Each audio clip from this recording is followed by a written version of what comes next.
Hi, I'm Iram. I'm a video editor for the Focusing Oriented Therapy channel, and I have here with me today Lynn Preston, who is going to introduce her new module for her class. So hi, Lynn. Hi. Well, I'm so happy to have you here with me because it's Thank you. much more alive. Uh, Mhm. Aram is sort of auditing this class, and it's very fun to have her in the class. Um, this course, this seminar, has been ongoing for a while with different facets of focusing oriented relational psychotherapy, and we've called it uh, Therapeutic Us. And this module will be about facilitating focusing conversations, groups, and communities. We're just finishing up the last module that was an introduction to working with groups and communities, really an introduction to a focusing oriented way of looking at groups and communities. And now we're moving into something more hands-on. Like, uh, how do we lead these groups? How do we make these groups? How do we facilitate these groups? How do we give birth to these groups? With the understanding that the group is, as you say, Erin, is an organism, a live, a live life force of its own, and we're helping it. We're growing it like a garden. And so we're leading through listening. We're leading through listening. Well, listening is at the heart of a focusing oriented approach. Yeah. And when we talk about listening, it's not just giving our ears to someone, giving our heart to them, giving our body. It's a very, as Carl Rogers called it, active listening. It's Mhm. a receptive listening. Mhm. It's the kind of listening that is embodied and is evocative in the sense that you're trying to bring more from the person. And something that I'm hoping that we'll learn the skills of in this module is listening for what wants to be said, listening for the point that the person is trying to make and maybe hasn't quite made that point yet. And when we do that, we don't have to get stuck on the content. It's not that the content isn't important. Of course it is. The ideas and feelings um, and energy and all of it goes together, not divided. But it's about not listening to what is, but listening to what's becoming. And that is a wonderful skill of group leadership, to sort of see the group as this becoming and where it's gone and who said what. And it might seem like this was extraneous or this was, off the subject.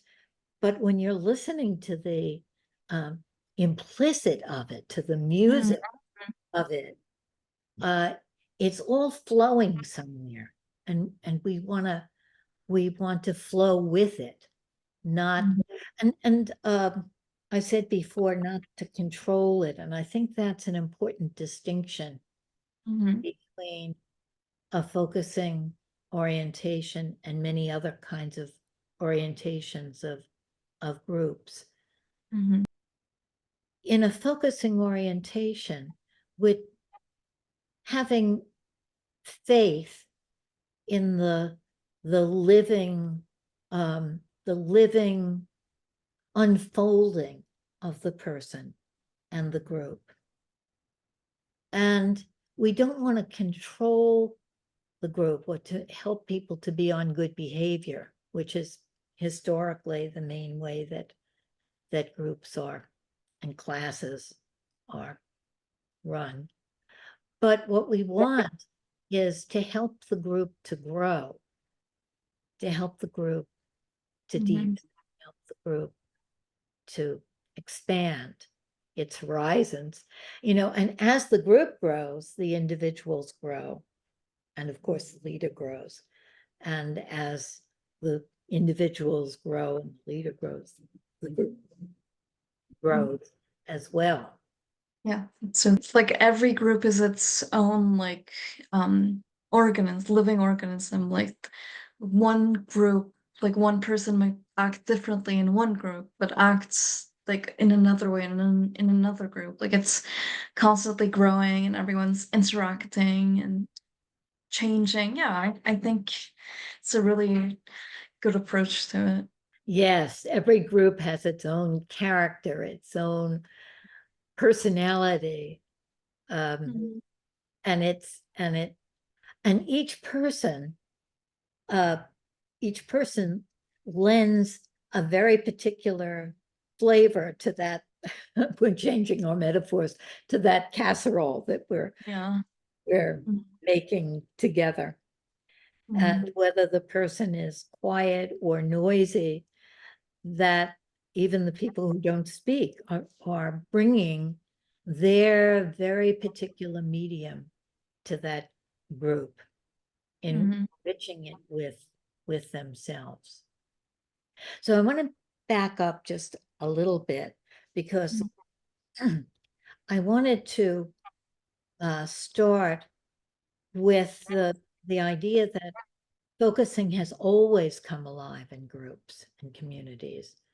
And Gene Genlin started teaching focusing in free gatherings that he called changes with the University of Chicago, mostly the University of Chicago students who were being drafted, and wanted to give them the tools of focusing to cope with this disastrous kind of situation that many of them were in.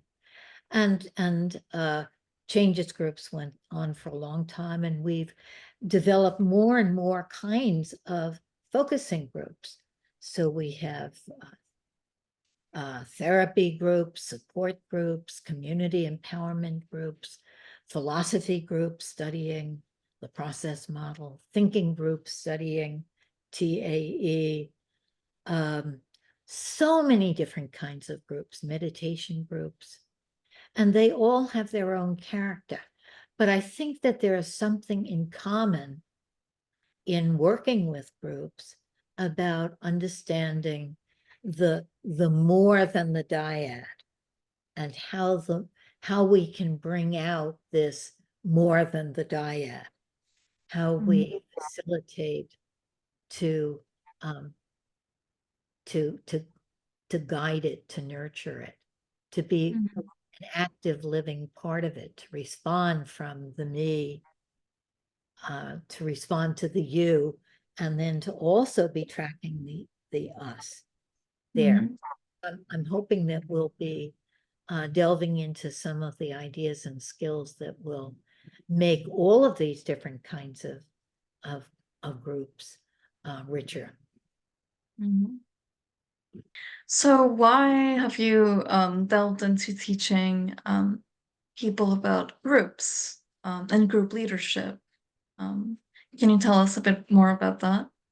Yeah, I guess I have for so long taught um, about individual therapy and about the client therapist relationship as the us, as the new us. And I think it's in the last 5 or 6 years that it's become more and more clear to me that it isn't only the partnership and the therapeutic dyad, but that the new us, which is what I call that, the developing the new us, is larger and larger, larger and larger systems. And I think the combination of these times being so tumultuous, so confusing, in many ways so isolating, so raw, so complex, that coupled with the ease after COVID of gathering people from all over the world on a screen. And I would have thought that was a very, very, very poor substitute for talking to people, having a real embodied group. But it's amazing how powerful a group can be online. It's I wouldn't have believed that. But we need more and more groups. We're having more and more groups.